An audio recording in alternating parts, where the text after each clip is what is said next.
और पंजाब में इलेक्शन होने जा रहा है, इस हवाले से कौन सहारा देगा, मतलब कौन आवाम के साथ खड़ा होगा?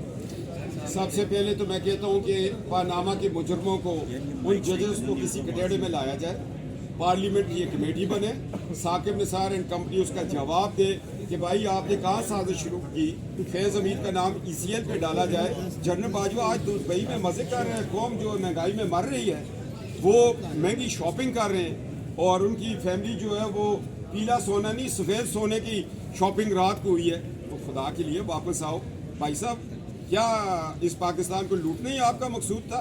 अब आओ, अदालतों में आओ। साकिब निसार को जब तक किसी अदालती कटेड़े में नहीं लाते, पानामा पे कमीशन नहीं बनता, मैं एक बतौर वर्कर नवाज शरीफ साहब को हदायत करूंगा, रिक्वेस्ट करूंगा कि खुदा के लिए इनको पहले मुजरमों को तो कहीं लेके आए, आप अटक किले चले जाएं, जुल्फकार अली भट्टो फांसी चढ़ जाएं, आप जुलावतनी काटे, फिर आके प्लेट में इनको सजा के पाकिस्तान दे।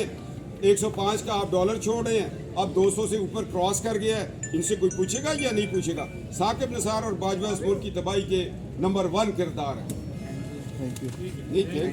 YouTube पर गुगली टीवी देखने के लिए youtube.com की सर्च बार में गुगली टीवी टाइप करें। गुगली टीवी के पेज पर सुर्ख रंग के सब्सक्रिप्शन वाले बटन पर क्लिक करना ना भूलिए। YouTube पर अपलोड होने वाली वीडियो से बाखबर रहने के लिए बेल आइकॉन पर क्लिक कीजिए। आपको हर नई आने वाली वीडियो के बारे में नोटिफिकेशन मौसूल हो जाएगा।